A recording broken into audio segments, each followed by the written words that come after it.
Hey everybody, Charlie Stevens here. Thanks again for joining me for another guitar lesson.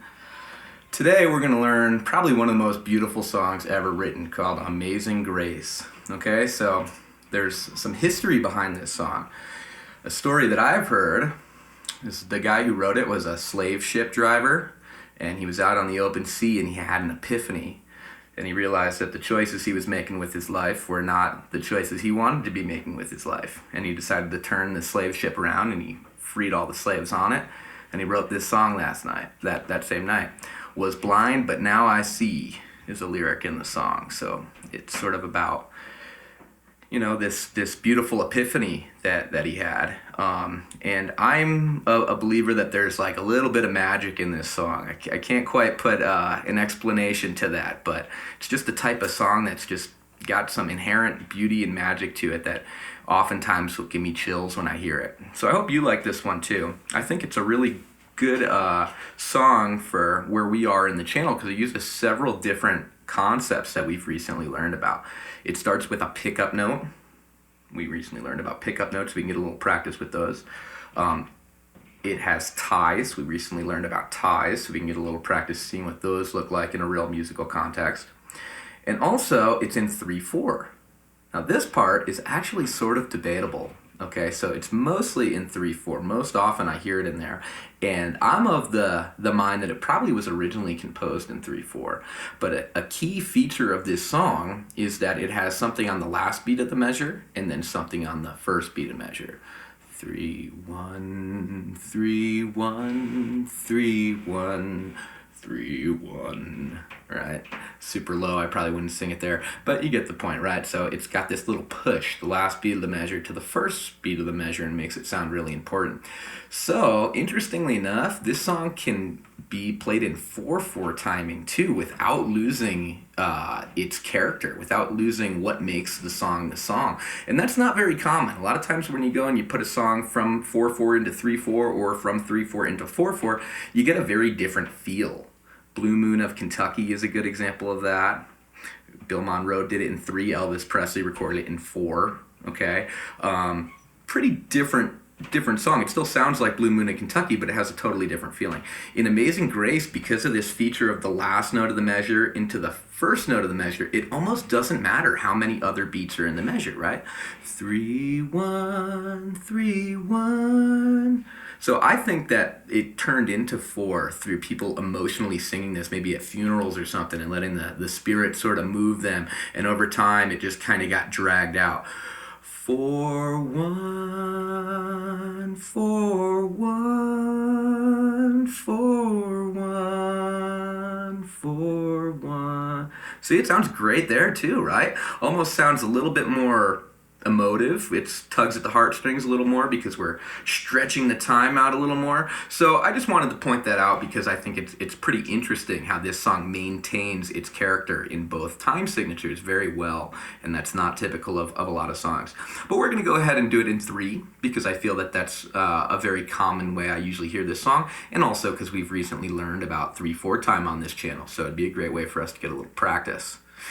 Okay, so this song begins on a pickup note using our D string. So we recently learned about the 4th string, which is the D string, right? That's the first note. That pickup note leads us into G. This is a super common musical device. So this is a 5 going to 1. G, A, B, C, D. It's the 5th note in the key of G.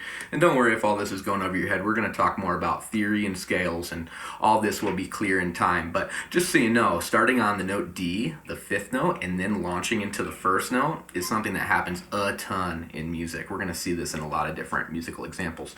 So that's what we have here. It sort of sets up our first note, not only with a pickup, but with this very certain sol, do kind of relationship that we get a lot. So I'm going to go ahead and just play this for you, and then we'll kind of go through it together measure by measure, okay? 1, 2, 3, 1, 2.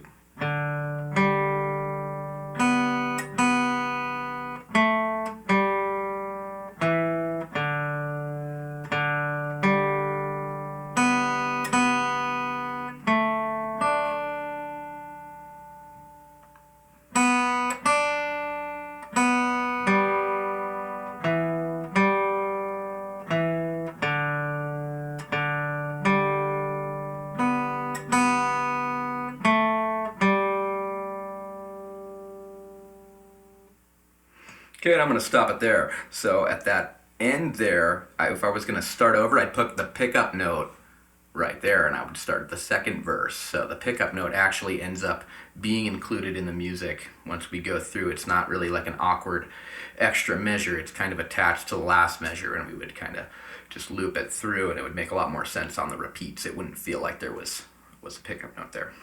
Okay, so we had some ties, we had some pickup notes. Really great song, I think. Okay, well, let's kind of get into it and see how it works. So in the first thing that happens, technically this isn't even the first measure because there's only one quarter note in that measure. So we're in 3/4 time, we see one quarter note. So what beat do we need to start on? Beat 3. Has to be beat 3, okay? Because we don't have the other ones there. So we're going to start on beat 3 with a D note. 1, 2, 3, 1. Okay, beat 1 of the real first measure is an open G. 2, 3. On beat 3 we play an open B. So far I haven't even used this hand. Okay, on the second measure we play another B. That one's for a half note. Okay, now we do need this hand. Second measure, beat 3, we need to play the A note here on the second fret of G. Okay, and then 2, 3. Then we go back to G for a half note. This time we're going to the E here on the second fret of D, and then D. Okay, so the whole top line, D on beat 3, 1, 2, 3, 1, 2, 3, 1, 2, 3, 1, 2, 3, 1, 2. Okay, on beat 3 of that fourth measure, there's sort of another pickup-like thing that launches us into the fifth measure, right? So we have that D, and now the fifth measure begins on a G again. 1, 2, 3, 1. That's kind of the same as what we had in the first and second measure. They're identical. We go G, 2, on 3 we have a B, then we have a B again. 1, 2, on 3 we have this A. Okay, here's where it gets a tiny bit different. Now we jump up here to this note D, which is of course on the 3rd fret of our second string, this higher D than the one we were playing earlier in the song is over here. Okay, now this one is a dotted half note, so it's 3 beats, but it's also tied to a half note in the next measure, so actually it's 5 beats, okay? 1, 2, 3, 1, 2, 3, and then we get our next note, okay? So then on beat 3 of that measure we play a B, and then right back to this D.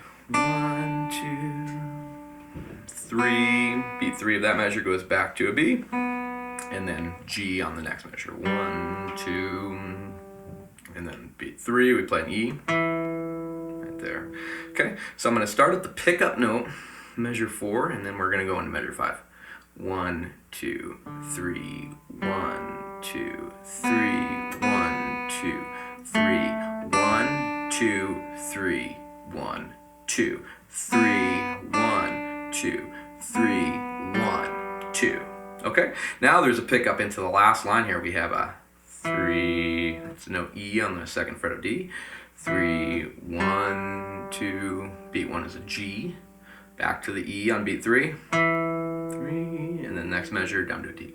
1, 2, D again on 3.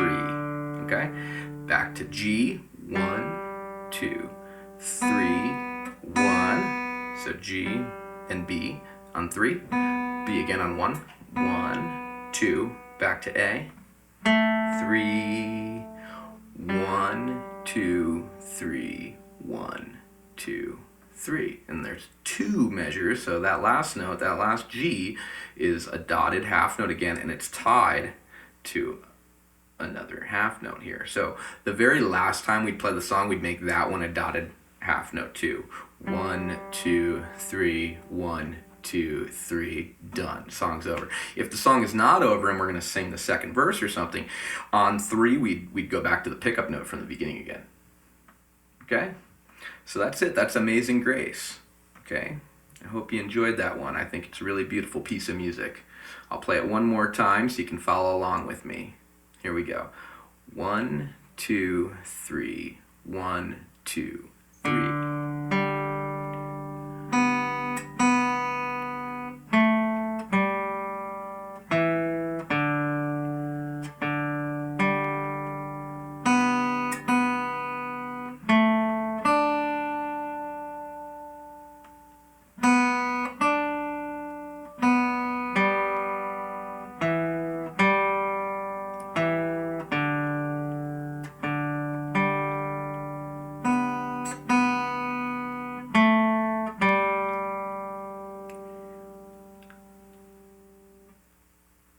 All right, and that's Amazing Grace. Cool, so we've got some practice in 3/4, we've got some practice using our pickup notes, and we've got some practice using our ties. And we've learned just an awesome song too. So, hope you enjoyed this lesson. If you are enjoying this course and the series, please go ahead and subscribe to the channel, and I look forward to seeing you in the next episode. Thanks a lot.